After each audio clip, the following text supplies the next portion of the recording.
તો જે રીતે આપણે જોઈ રહ્યા છીએ કે ગુજરાતમાં હવામાનમાં જે ચોમાસા જેવો પલટો આવ્યો છે, લોકોને હવે અત્યારે ભર ઉનાળે ચોમાસાનો અહેસાસ થઈ રહ્યો છે.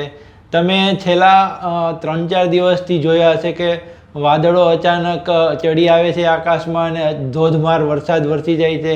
ખાસ કરીને અમુક જગ્યાએ તો ચોમાસા જેવો વરસાદ એટલે કે 7 ઇંચ સુધીનો મહુવામાં વરસાદ પડી ચૂક્યો છે.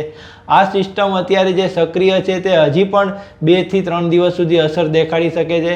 હું તમને અત્યારે સમગ્ર સેટેલાઇટ દ્વારા માહિતી આપીશ. તમે જોઈ શકો છો કે આ લેટેસ્ટ સેટેલાઇટ તસવીર છે, તેમાં અમદાવાદ છે, વડોદરા છે, આ ઉપરાંત સૌરાષ્ટ્રમાં ભાવનગર, રાજકોટ અને દક્ષિણ ગુજરાતના પટ્ટામાં એક ઘટાટોપ વાદળો જોવા મળી રહ્યા છે અને સંભાવના છે કે 7 તારીખે હજી પણ આનાથી ગાઢ વાદળો આપણને જોવા મળી શકે છે. તમને છેલ્લા અમુક કલાકની જે સેટેલાઇટ તસવીર છે વાદળોની મૂવમેન્ટ દેખાડું છું. તમે જોઈ શકો છો કે ગઈ રાતે જે વરસાદ પડ્યો તેમાં અમદાવાદ, વડોદરા, આ ઉપરાંત દક્ષિણ ગુજરાત અને મધ્ય ગુજરાતના ઘણા ભાગોમાં એક સારો એવો સ્પેલ આવી ગયો વરસાદનો. હવે જે આગામી અમુક કલાકો છે તેમાં સૌરાષ્ટ્રના ભાવનગર જિલ્લો ઉપરાંત મધ્ય ગુજરાતના કેટલાક જિલ્લા માટે રેડ એલર્ટ જાહેર કરવામાં આવ્યું છે. આ ઉપરાંત હવે સંભાવના છે કે 8મી તારીખથી હજી પણ થોડું વરસાદનું જોર રહેશે, પરંતુ ત્યાર પછી ધીમે ધીમે ઘટતું જશે. હવે હું તમને અહીંયા દેખાડું છું કે આ 7 તારીખનો મેપ છે. તમે જોઈ શકો છો કે ભાવનગર અને અમરેલી જિલ્લામાં રેડ એલર્ટ આપવામાં આવ્યું છે. આ ઉપરાંત દક્ષિણ ગુજરાત અને મધ્ય ગુજરાત જિલ્લામાં રેડ એલર્ટ છે. તમે જો કચ્છ છે, ઉત્તર ગુજરાત, સૌરાષ્ટ્ર, આ ઉપરાંત મધ્ય ગુજરાત ને દક્ષિણ ગુજરાત, આટલા જિલ્લા જે તમને ઓરેન્જ કલરના દેખાય છે ત્યાં ઓરેન્જ એલર્ટ આપવામાં આવ્યું છે.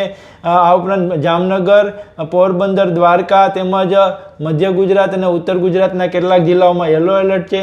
આ છે આજ 7 તારીખની સ્થિતિ. હવે આપણે જોઈએ 8 તારીખની સ્થિતિ, કે ત્યાં તમે અહીંયા જોઈ શકો છો કે કચ્છ છે, મહેસાણા, આ ઉપરાંત વડોદરા તમે જોઈ શકો છો, ભરૂચ છે, અમરેલી છે, ભાવનગર છે, આ બધામાં ઓરેન્જ એલર્ટ આવતીકાલ માટે પણ આપવામાં આવ્યું છે કે એટલે પણ ઘણા જગ્યાએ સારો એવો 2 ઇંચ કે તેથી વધુ વરસાદ વરસી શકે છે. છેલ્લા જે 24 કલાકમાં આપણે જોયું કે ઘણા મહુવામાં 7 ઇંચ તો અમદાવાદમાં 3 થી 4 ઇંચ જેટલો વરસાદ વરસ્યો છે. હવામાન વિભાગે આગાહી કરી છે કે હજી પણ 1-2 સિસ્ટમ જે સાઉથ રાજસ્થાન અને ગુજરાતના બોર્ડરને અડીને આવેલી સાયક્લોનિક સર્ક્યુલેશન સિસ્ટમ, આ ઉપરાંત અરબી સમુદ્રમાં એક એન્ટી સાયક્લોનિક સર્ક્યુલેશન છે, જેના પગલે આ જે અત્યારે આપણને વરસાદી માહોલ જોવા મળી રહ્યો છે તેનો અનુભવ થઈ રહ્યો છે.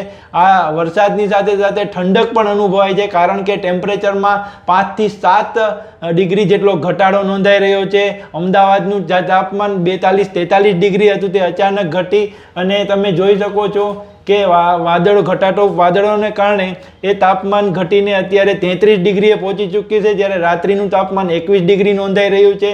એટલે કે લોકોને ભર ઉનાળે શિયાળા જેવો અહેસાસ થઈ રહ્યો છે.